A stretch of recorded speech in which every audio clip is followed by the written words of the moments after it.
Assalamualaikum warahmatullahi wabarakatuh. Kembali lagi dari kami, IG Manufacturing.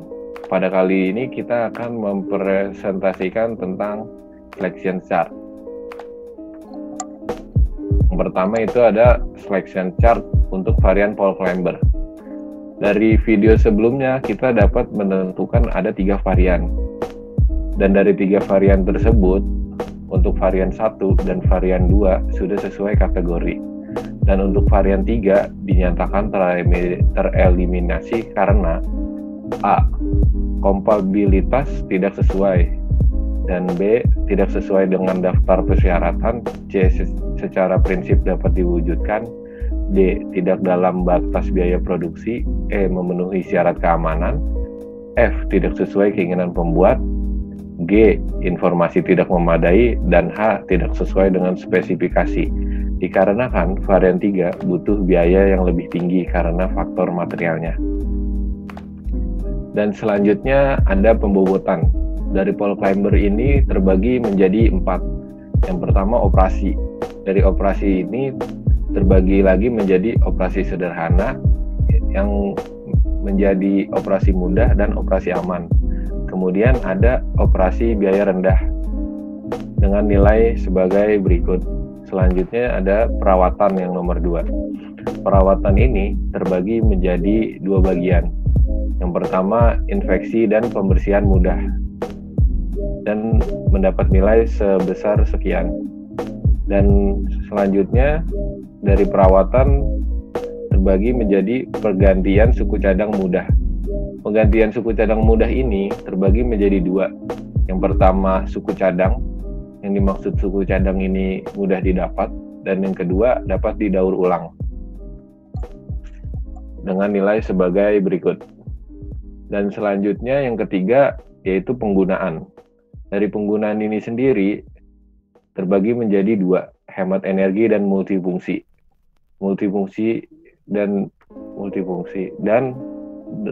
Dan nilainya sebagai berikut. B ini sebagai pembobotan. Bobotnya mendapat nilai berapa. Dan yang keempat yaitu pembuatan. Pembuatan di sini terbagi menjadi 2. Biaya murah, dan biaya murah terbagi menjadi 2 lagi. Yang pertama peralatan mudah, dan yang kedua kualifikasi sumber daya manusia sedang. Dan mendapat nilai sebagai berikut. Dan yang terakhir material tersedia banyak. Jadi material yang kita dapatkan itu lebih mudah dicari dan mudah di pasaran. Baiklah, selanjutnya untuk skala nilai ada untuk poin 1 yaitu solusi tidak berguna dan sangat tidak memadai dengan nilai tidak memuaskan. Lalu poin kedua yang artinya solusi lemah dan solusi lumayan dengan nilai kurang memuaskan. Lalu untuk poin 3 ada solusi memadai dan solusi memuaskan dengan nilai cukup memuaskan. Lalu untuk poin 4 ada solusi bagus dan sedikit kekurangan dan solusi bagus dengan nilai memuaskan.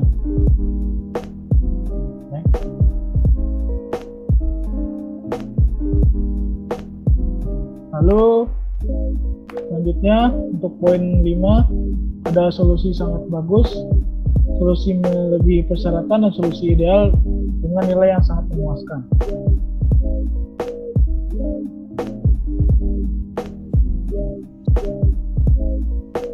Kriteria evaluasi pembobotan. Yang pertama yaitu ada operasi mudah.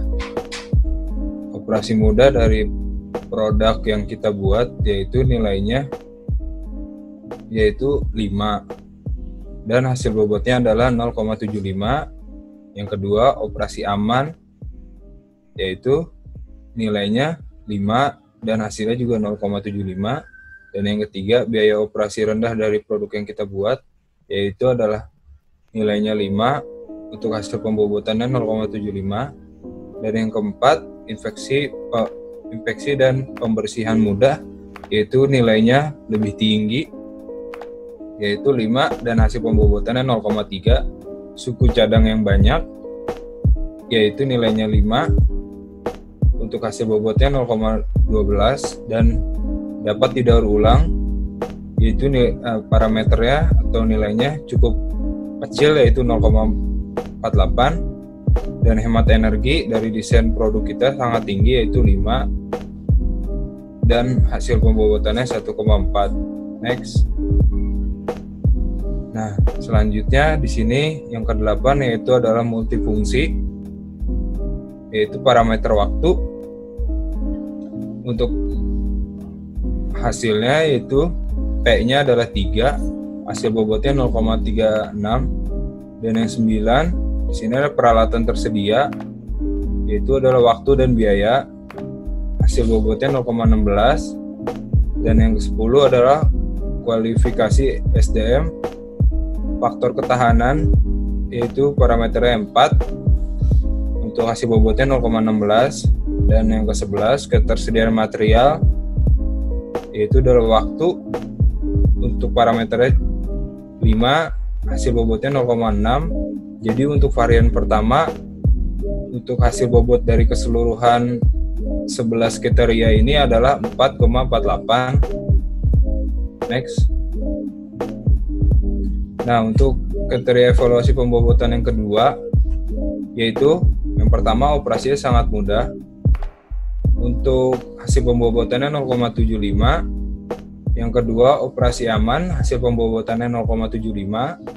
Untuk yang ketiga biaya operasi rendah, hasil pembobotannya 0,75. Dan yang keempat infeksi dan pembersihan mudah, hasilnya 0,18. Dan yang kelima suku cadang banyak, hasilnya 0,96. Dan yang keenam dapat didaur ulang, hasilnya 0,48. Untuk suku cadang banyak, hasilnya 0,96. Dan yang ketujuh hemat energi, hasil pembobotannya adalah 1,4. Next. Dan yang ke-8 multifungsi, hasil pembobotannya adalah 0,36. Yang ke-9 peralatan tersedia, hasil pembobotannya adalah 0,12. Yang ke-10 kualifikasi SDM, hasil pembobotannya 0,16. Dan yang ke-11 ketersediaan material, hasilnya 0,48. Dan dapat dilihat dari varian 1 dan varian 2, hasil pembobotannya adalah yang lebih besar varian 1. Jadi untuk pemilihan variannya lebih tepatnya ada di varian pertama, dan jumlah hasil pembobotannya lebih besar di varian pertama. Next. Nah, di sini masuki diagram pembobotan. Poin yang pertama itu dapat didaur ulang antara varian 1 dan varian 2 memiliki kesamaan. Untuk yang kedua itu suku cadang memiliki varian 1 itu lebih banyak suku cadang yang bisa didapat daripada varian 2. Untuk yang ketiga inspeksi dan pembersihan mudah, itu varian 1 lebih tinggi nilainya daripada varian 2. Untuk yang keempat ada biaya operasi yang rendah. Varian 1 dan varian 2 memiliki kesamaan. Untuk operasi aman juga sama, memiliki nilai yang sama antara varian 1 dan varian 2. Operasi mudah sama juga antara varian 1 dan varian 2. Next. Nah, sini untuk ketersediaan material, varian 1 lebih unggul nilainya daripada varian 2. Untuk kualifikasi SDM, varian 1 varian 2 memiliki nilai yang sama. Untuk peralatan tersedia, varian 1 lebih unggul daripada varian 2. Untuk multifungsi, varian 1 dan varian 2 memiliki kesamaan. Dan yang terakhir, hemat energi, varian 1 dan varian 2 memiliki kesamaan juga. Baiklah, sekian presentasi dari izin manufacturing. Jika ada kekurangan, mohon dimaafkan. Assalamualaikum warahmatullahi wabarakatuh.